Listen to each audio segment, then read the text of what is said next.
We have a problem with this IBC 1000 litre water tank. It's leaking, has been leaking for a few days now, and I think it's totally empty. But it's leaking at the tap valve at the bottom there. I'm hoping to be able to get that valve out and replace it. If I can't, then it's replacing the whole tank. I hope I don't have to do that, because whilst I used to be able to throw these things around when I was younger, to get them back up on those blocks is going to take some doing. Probably have to take the blocks away and then rebuild them using a jack and get up there one block at a time. So that'll create a bit of work, but what will be will be. We'll have to see how we go, but I'm hoping I can get that tap out and find a replacement, and that'd make the whole job a lot easier. But this tank is in the paddock furthest away from the entrance to Last Oasis. It's not far from the Nut Wood. I'll put it on a map on the screen so you can see exactly whereabouts it is. But it feeds 3 troughs. It feeds this trough next to it, as you would expect, and if I just walk over to here, it feeds Willow's favourite trough, which is over there by the gate. And that's the 3rd trough over there, just in front of that patch of brambles where the crow is sitting on the post. Right, the first thing I'm going to do is to try and take this blue pipe out from the connection to the tap. That's on there pretty solid.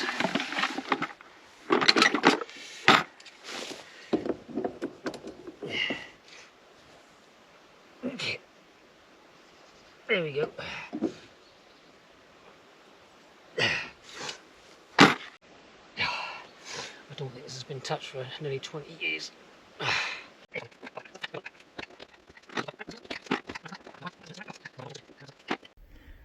Here you can see the tap valve a bit closer up, and as you can see there's a crack all the way down, and that's where it's been leaking.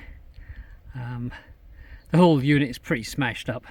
It's permanently on, I can't switch it off. But that happened many moons ago, but it's done its purpose. I never needed to switch it off, so it's okay. But I guess with the frosts and the wear and tear of weather over the years, it's put the crack in it, so no complaints. Hopefully we can get that out. And if you can see around to the side through there, that's the connector.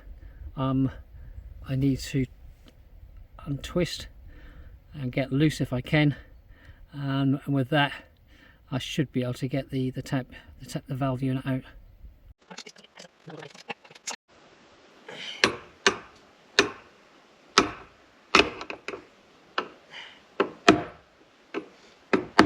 There you go, that moved.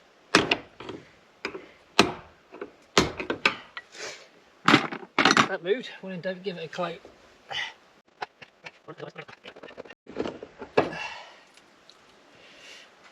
Well, there you have it.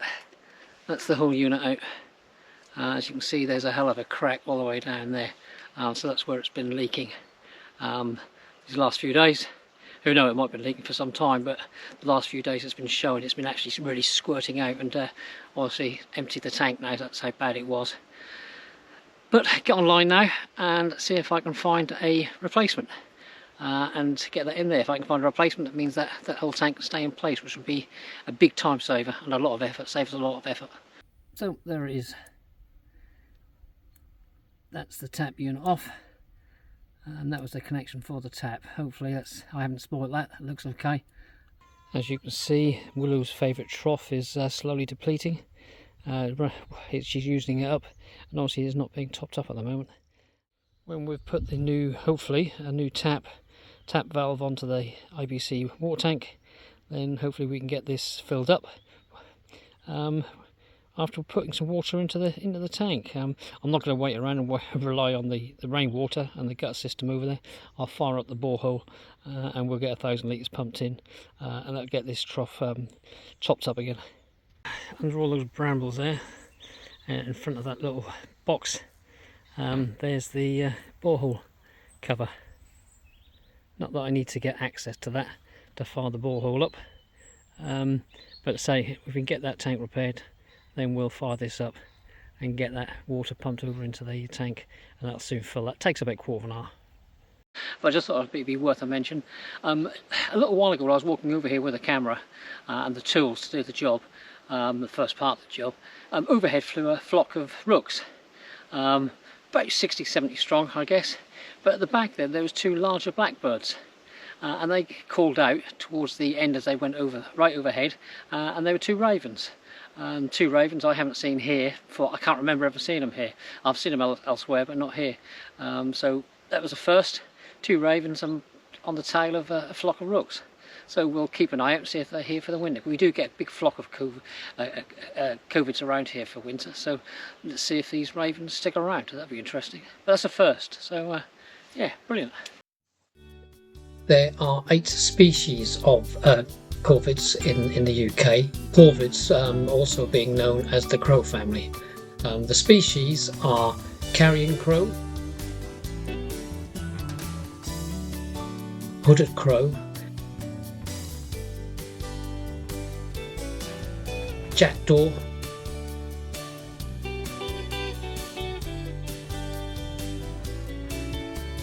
rook, magpie, jay,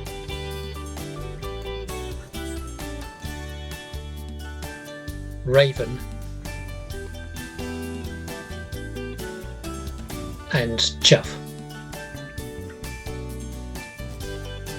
Corvid is from the Latin corvus. Corvus means raven.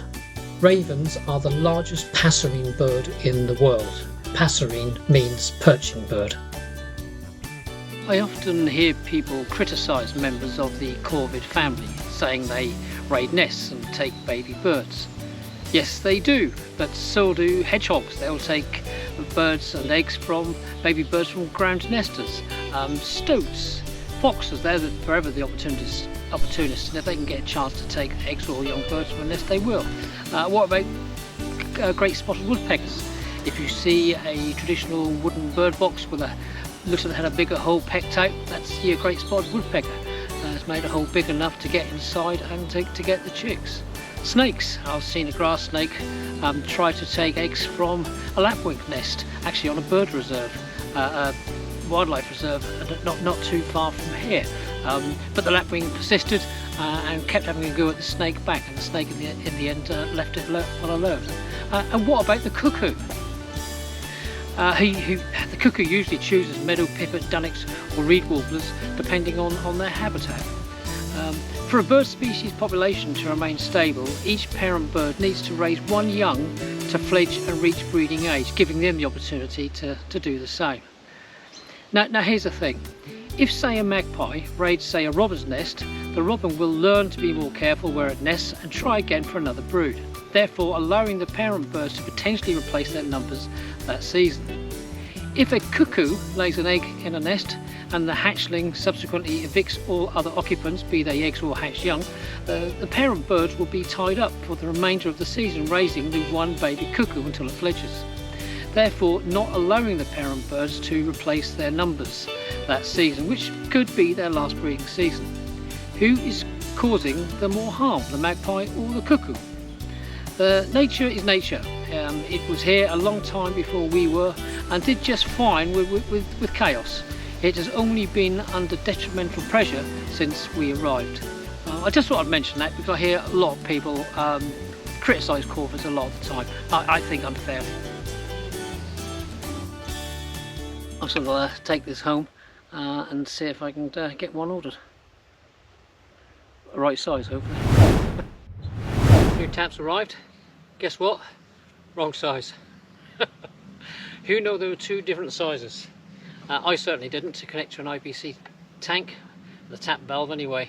The connector size, I got a 75mm because that's the only one I could keep seeing on this website I was looking to find one on. But apparently you do have another size, a 62mm, and guess what? This one's a 62mm. I bought the wrong one, 75mm. My fault, no complaints. I'm not fussed about the troughs. There's a trough here that this one supplies, and even though this is empty, Willow hasn't really touched that one, so there's still plenty of water there. There's water in the trough down near the brambles, I'll show you. There's plenty of water in there, and there's two round by her stables, fed independently by different IBC water tanks. So she's got plenty of water, plenty of troughs. The only one that's run out is her favourite one, but she's just going to have to wait now a few more days before I can get it sorted. Another delivery, and guess what? It fits! Ah. Knackered one, wrong one, right one. At last, taking a bit of sorting. I'm feeling a bit dizzy. Let's get on with the job. I'm going to put some PTF tape on the joins to give it a bit better seal, hopefully. I'm going to put the glasses on so I can see what I'm doing.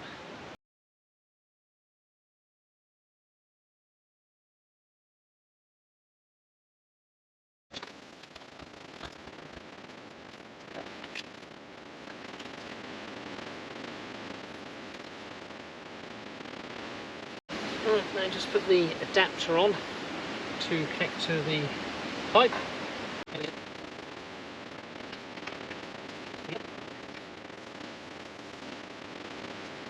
So you can see so far that's the new tap valve in place, followed by the U-bend connector for the blue water pipe. Now it's just to connect the blue water pipe. The other thing is the tap is sealed here with this little yellow stopper, so what I have to do is just to remove that first, and then I'll go ahead and I'll connect this pipe down here.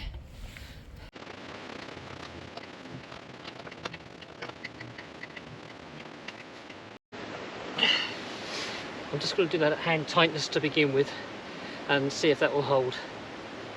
If it doesn't, then I'll use the plumber's wrench on it to give it a little bit more of a tighter seal.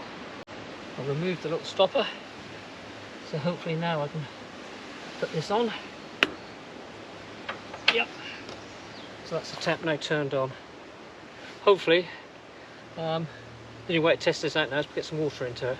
So what I'm going to do now is go over to the borehole, fire that up. So far so good, it's gone too smoothly really for me. I'm suspicious, something I've missed out or not done. Time will tell. Before I fire up the borehole, the first thing to check is just to make sure this tap valve is on so the water can flow through the pipes and into the tank. And as you can see, that tap is on. When it's off, it's at a right angle like that, but if I put it back up,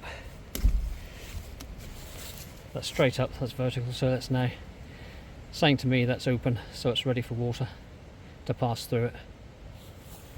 If you don't have an outlet where water is flowing when you fire up the borehole, the pump does not like it.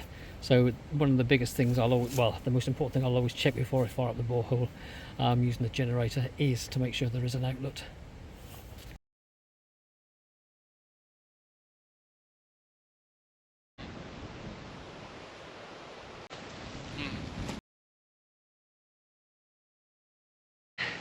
The first thing I'm going to be doing is to take this vent off, because if I don't, while it's a vent, it will let air through. It doesn't let enough through. So unless I take this off, it will get really, really hot. In fact, some of the edges will start to smoke as it gets hot. So I remove the vent as the first thing I'll do before I fire up the generator. Right, that's the vent removed. Next thing to do is to put the petrol on. Petrol on. Switch on the engine to make sure if it does fire up, it will start. Otherwise, if you keep the cut-off switch off, then it won't start. So that's now back on. And this is a hard bit. Start to pull and see if I can get the choke setting right.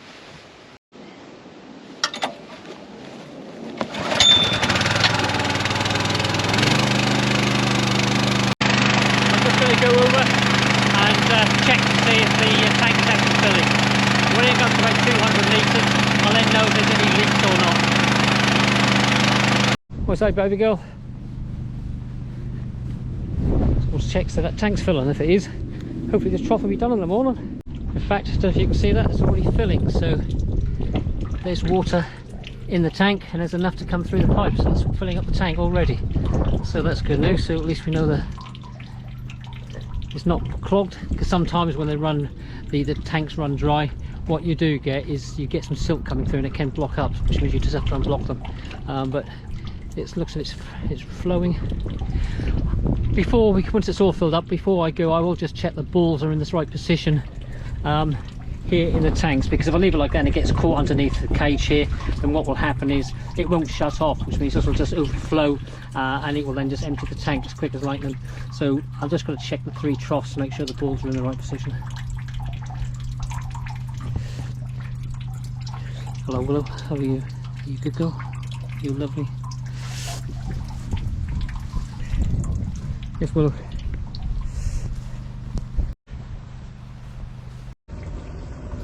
Well, I can hear the water going into the tank from here, so it's going in at a fair rate. There is a leak I can see, or 2. I've had a little go at tightening things up, and things have seemed to slow down to a drip, so I'm quite happy with that. I might guess that might seal itself. And don't ask me how, sometimes they just do these things. The tank is now quite full. It's now, where is it, about here from the top, so I'm now going to start walking back, and then by the time I get back it'll be time to turn the borehole off. So all in all, not a bad job done. Come back in the morning, just check to see if there are any more leaks, and if they are, just tighten up with the plumber's wrench, and hopefully that will do the job. I'm going to leave the tap at the back going into the tank in the on position, because I'm not going to fill anything else up, so I can stay on, because I guess this will be the next one I fill up, as it's Willow's favourite. This one seems to empty first if we don't have much rainfall.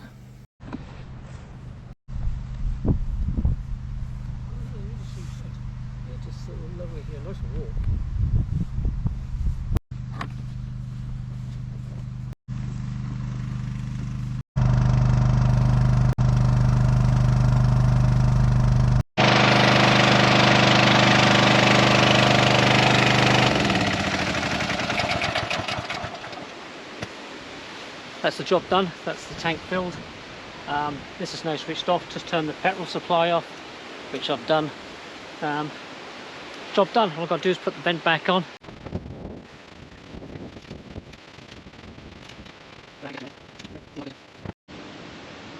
That's as far as I want to go today. I'm quite pleased. The new tap is on. There's 1,000 litres of water pumped into the header tank. Yes, there is a slight drip, but very slight. I've been around, I've tightened everything up, and it's just a very, very slight drip. Sometimes these things will see themselves overnight or within 48 hours. Don't ask me how or why, I do not know. But I'm going to check tomorrow, and if it needs be, using the plumber's wrench, I'll tighten all the connectors up again, and just try and give it a little bit extra, just to see if we can just completely finish the seal. So Willow should be happy. There's water now filling into her trough. That should be, I would say, sometime this evening probably. That will be full to the top, so she should be happy. Excuse me, there's a buzzard keep appearing over the hedge over there, so I'm just keeping an eye on it. All I've got to do now is just to go around the 2 troughs furthest away from the tank. The one near the tank by the field shelter I've checked, and the ball in there is in a safe place, so that's not going to jam, and so that will close off. I've just got to check Willow's favourite trough and the one that was furthest away, where those brambles were, just to make sure those balls are seated and nestled where I want them, so they don't get jammed up in their cage as the water rises and it brings up the ball as it rises. Then sometimes, if you haven't got them right, they can get jammed under the cage, and it won't turn off, so that it'll empty the tank and everything will just overflow. So I've just got to go and do those 2 things. Apart from that, I'm happy. I'm going to head home. This is the trough furthest away, and you see that's now got a little bit of water coming in, and the ball, I bent the ball arm back over a little bit, so its position now means it's not going to get stuck on the lip. That now can't happen, so I'm happy that's going to be safe and that's not going to drain the tank. But as you can see, this is the furthest one away. This is the post here right in front of us. That was when I shoe hove this one when I was over at the field shelter. This is the post that the crow was on. And there you have it over there, the field shelter and the water tank behind it.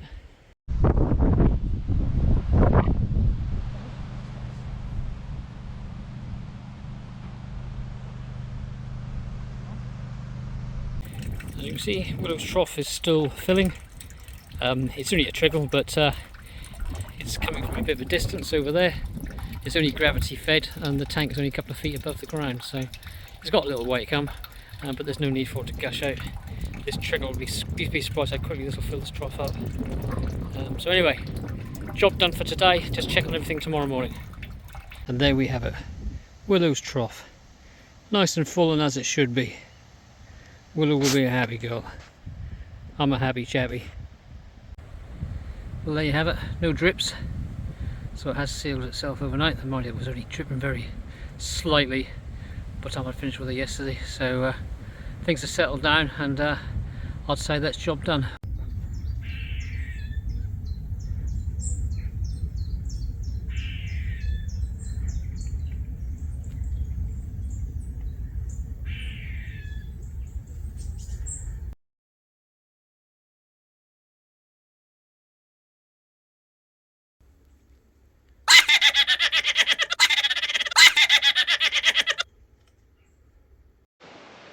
Thanks for watching, take care, bye for now.